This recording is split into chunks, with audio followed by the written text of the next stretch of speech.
नमस्कार, मैं हूं आपके साथ मयंक शर्मा और आप देख रहे हैं राष्ट्रीय समाचार HD न्यूज। आइए नजर डालते हैं आज की कुछ खास खबरों की ओर। मर्यादा पुरुषोत्तम भगवान श्री राम के जन्मोत्सव रामनवमी के पावन अवसर पर शहर में 27 मार्च को सबसे भव्य और परंपरागत श्री राम रथ यात्रा का आयोजन किया जा रहा है। ये यात्रा पंचकुला स्थित श्री राम मंदिर आश्रम से शाम 4 बजे प्रारंभ होगी। इस दौरान 501 वर्ष प्राचीन भगवान रामलला, मोगरा और विभिन्न पुष्पों से सजे भव्य रथ पर विराजित होकर नगर भ्रमण करेंगे और भक्तों को दर्शन देंगे। यात्रा का प्रमुख आकर्षण अयोध्या से आए रामलला की झांकी रहेगी। वहीं प्रसिद्ध भजन गायक राम भक्ति से ओतप्रोत भजनों की प्रस्तुति देंगे, जिससे पूरा वातावरण भक्तिमय हो जाएगा। पीठाधीश्वर महामंडलेश्वर श्री रामगोपाल दास महाराज के अनुसार इस आयोजन में अयोध्या, मथुरा, वृंदावन और चित्रकूट से साधु संतों के साथ इंदौर का संत समाज भी शामिल होगा। दिगंबर, निर्मोही और निर्वाणी अखाड़ों के संतों की विशेष उपस्थिति रहेगी। यात्रा साकेतवासी महामंडलेश्वर श्री लक्ष्मण दास जी महाराज की प्रेरणा से निकाली जा रही है, जिसमें अश्वत्थ ध्वजवाहक और सैकड़ों युवा भगवा ध्वज के साथ शामिल होंगे। पूरे शहर को विशेष रूप से सजाया जाएगा, घर घर भगवा ध्वज लगाए जाएंगे और श्रद्धालुओं की सुविधा के लिए सभी आवश्यक व्यवस्थाएं की जाएंगी।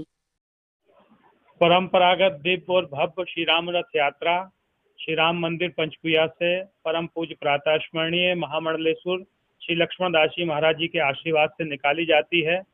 27 तारीख को भगवान हम सबके आराध्य प्रभु श्री राम जी के जन्म उत्सव के उपलक्ष्य में रामनवमी के पावन पर्व पर श्री राम मंदिर पंचकुला से यह यात्रा शाम 4 बजे निकलेगी। उसमें भगवान रथ पर विराजमान रहेंगे। रथ को बहुत सुंदर फूलों से वृंदावन से पुष्प मंगाए उससे सजाया जाएगा और हजारों भक्तों के साथ, संतों के साथ, मातृशक्ति के साथ भगवा ध्वज थामे हुए लगभग 25-30 झांकियों के साथ हजारों युवा इस यात्रा में सम्मिलित होकर के राम मंदिर पंचकुला से प्रस्थान करेंगे। परमानंद चौराहा, रामचंद्र नगर चौराहा, बड़े गणपति चौराहा, लोहार पट्टी, कैलाश मार्ग, अंतिम चौराहा और भूतेश्वर मंदिर होते हुए राम जी का रथ वापस आएगा। 108 मंचों से लगभग भव्य राम जी का स्वागत होगा और अपेक्षा यही रहती है कि राम जी हम सबके आराध्य प्रमुख देव हैं, उनकी चारों तरफ जय जयकार हो और उससे लाभ मिले, क्योंकि अंतिम में भी लोग बोलते हैं राम नाम सत्य है।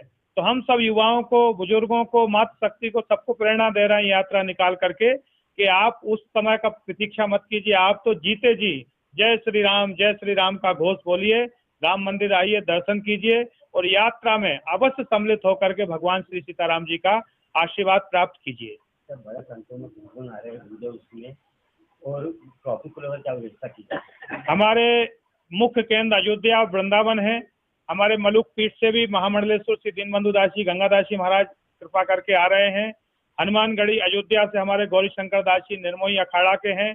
हमारे बलराम दास जी महाराज निर्मोही दिगंबर अखाड़ा के महामंत्री हैं, वह भी आ रहे हैं। निर्मोही के प्रमुख श्री रामचंद्र दास जी महाराज हैं, वह भी आ रहे हैं। श्री मनन मोहन दास जी महाराज जी आ रहे हैं। और रही बात ट्रैफिक की, तो ट्रैफिक के लिए हमने लगभग अपने 200 से 500 ऐसे युवा साथी हमारे जो तैयार हैं, जो ट्रैफिक को किसी प्रकार से ना तो रुकने देंगे, ना अव्यवस्थित करेंगे। सुचारू रूप से हमारी एक पंक्तिबद्ध होकर के यात्रा चलती जाएगी। नाना प्रकार की झांकी रहेंगी, घोड़े रहेंगे, गज भगवान रहेंगे, गजानन रहेंगे और भगवान के साथ साथ उनके देवी देवताओं के रथ रहेंगे। इस प्रकार से ट्रैफिक की बहुत अच्छी व्यवस्था बनाई है। बस आप सबके चैनल के माध्यम से इंदौर के लोगों को निवेदन कर रहा हूं कि इस यात्रा में आप अवश्य पधारिए और भगवान श्री सीताराम जी का आशीर्वाद प्राप्त कीजिए। फिलहाल खबरों में सिर्फ इतना ही। आप देखते रहिए राष्ट्रीय समाचार HD न्यूज।